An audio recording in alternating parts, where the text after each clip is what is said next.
Everyone loves you, but you don't trust any of it, because the person they celebrate isn't the one you go home with. They call it charisma. You call it survival. You walk into the room and everything changes. People relax. Conversations lift. Laughter stretches just a little longer. You've learned how to keep others warm, even when you feel cold inside. You've built a life out of timing, knowing when to speak, when to soften, when to disappear. You've made connection look effortless, but deep down you know what you're doing. You're managing the room, you're holding the atmosphere like it's your job, because in a way it is. They don't see it that way, of course. To them, you're just magnetic, easy, effortless, the kind of person who makes everyone feel seen. But they never ask what it costs to always be the one doing the seeing. That's the paradox no one wants to talk about, that you can be the most adored person in the room and still feel invisible inside it. You carry the weight of everyone's comfort on your back. You make space for their feelings while hiding your own, and they love you for it, which only makes it worse. Because now you're not sure who they're loving, you just know it doesn't feel like you. Carl Jung called this the persona, a mask we create to navigate the world, a necessary illusion, but the danger is this: if you wear it too long, the world stops seeing anything else, and so do you. At first it protects you, then it confines you, then it replaces you. You become an echo of what others find easy to love, and the worst part, you're good at it. So good that no one ever thinks to ask you how you're doing. No one wonders what you sound like when you're not performing. No one notices when your light dims, because you trained them not to. You start to wonder what would happen if you walked into a room and said nothing at all. Would they even notice the silence? You start to ask yourself questions you're afraid to answer. Who am I when I'm not managing other people's feelings? Who would stay if I stopped holding it all together? And beneath it all, one thought begins to pulse like a warning. Maybe no one actually knows me. And worse, maybe they never wanted to. You keep smiling, keep offering, keep glowing, but something inside you is starting to flicker. Not because you're weak, but because you're tired of being loved for a light that was never yours to carry alone.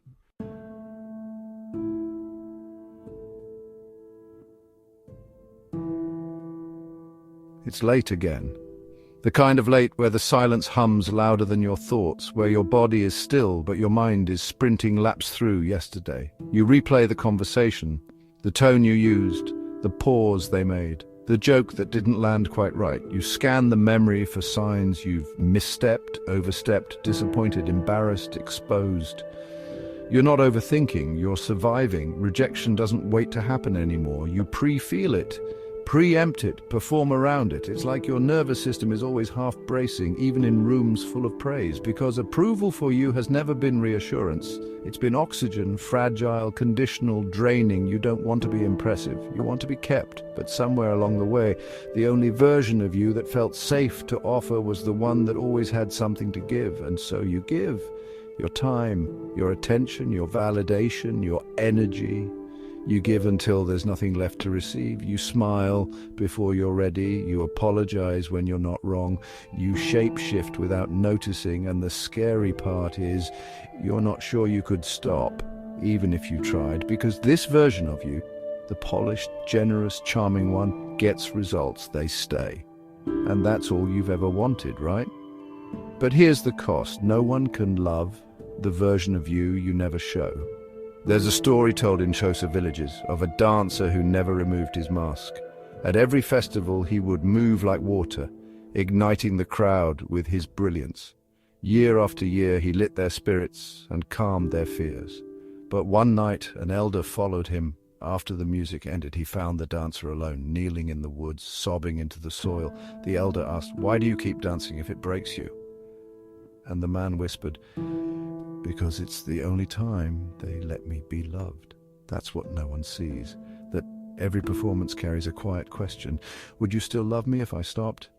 The doubt doesn't live in the silence after the applause, it lives in the echo that follows. Was that really me, or just the version they needed? You want to be chosen, you want to be held, you want someone to stay for the person beneath the charm.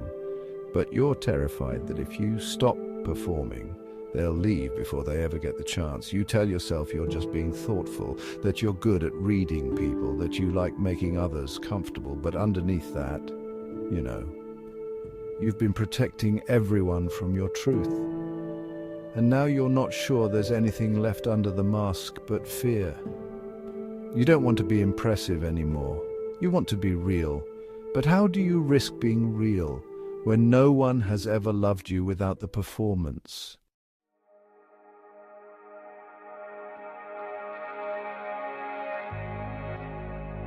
It doesn't happen in one moment. It happens in dozens of little ones you tell yourself don't matter. You forget a message, you cancel a call, you turn off your phone, not because you're busy, but because you can't pretend today, and no one notices. You sit in the quiet and realize something unthinkable. You've become so good at holding space for others, no one ever learned how to hold space for you.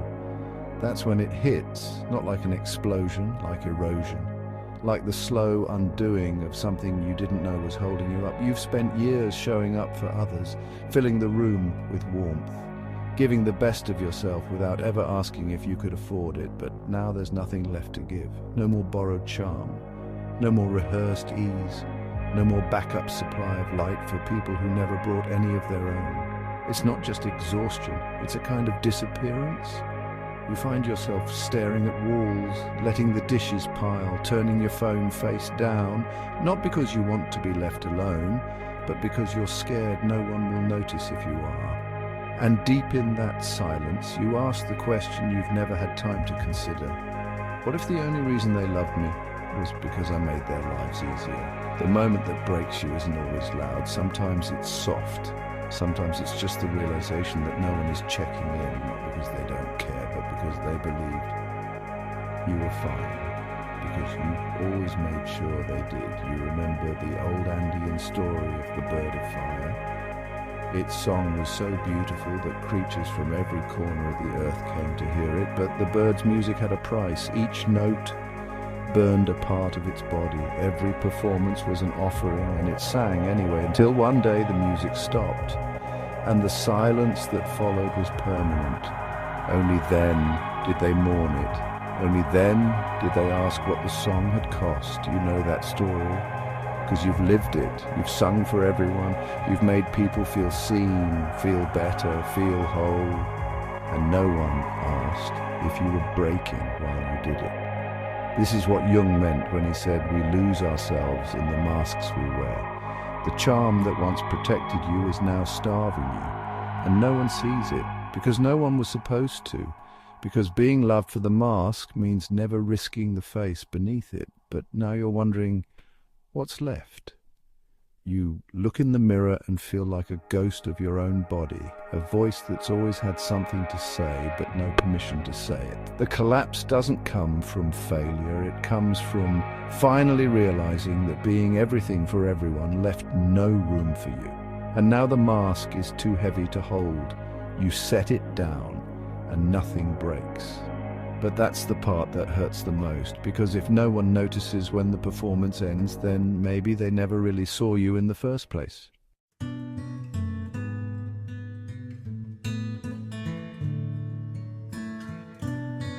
There's a kind of silence that isn't lonely. It's sacred.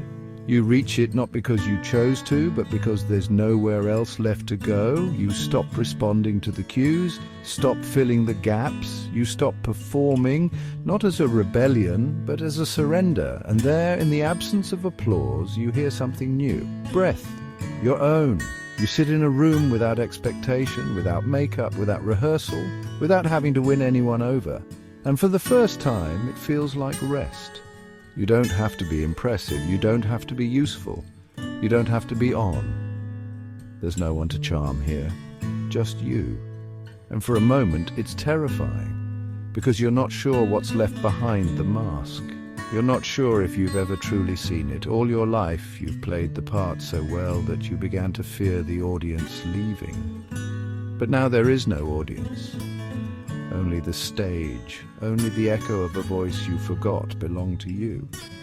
Carl Jung wrote that the shadow isn't our darkness, it's the part of us we abandon to be accepted. And this is that reunion. You see the child who was too sensitive, the teenager who overachieved to stay wanted, the adult who learned how to make pain look like generosity. They never went away. You just got better at burying them beneath likability. You remember Clarice Lispector's line, she was loved in fragments and so she scattered herself. You've been scattering for years. Little pieces handed out in perfect form. One smile here, one compliment there, hoping someone would take those fragments and see the whole. But no one did, because no one can put together a person they've never seen all at once. You whisper into the stillness, I'm sorry I left you behind, I'm sorry I thought survival meant pretending. And something in you shifts, not a transformation, a return. The mirror no longer reflects a persona, it shows a person, imperfect, quiet, enough. For the first time, the silence doesn't feel like absence, it feels like home.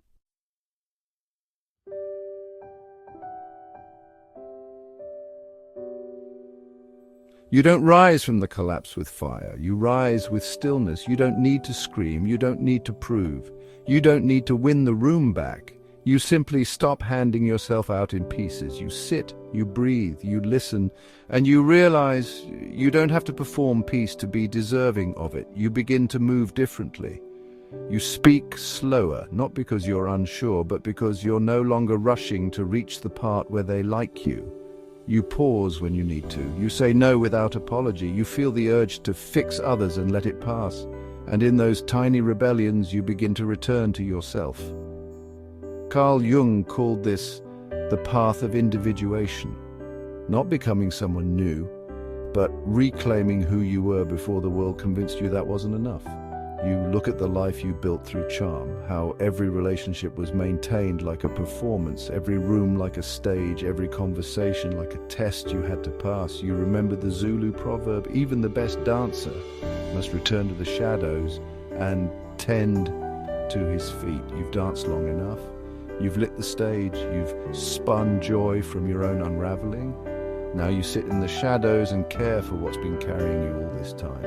Not your image, your soul. This isn't a transformation. This is a ceasefire between the self you polished and the self you abandoned. And in that quiet, you begin to feel a different kind of power, the kind that doesn't need validation to breathe, the kind that isn't performative, the kind that's so still it can't be shaken. You begin to see the fear for what it was, a strategy. You feared rejection, so you gave people something to admire. You feared abandonment, so you made yourself indispensable. And now you see the truth that makes all the difference. You were never too much. You were just never allowed to be whole. So you stop softening your voice, you stop shrinking your joy, you stop offering your truth only when it's pretty. And something unexpected happens. The silence you once feared becomes a companion, a mirror, a home. You stop asking to be understood and begin asking to be free.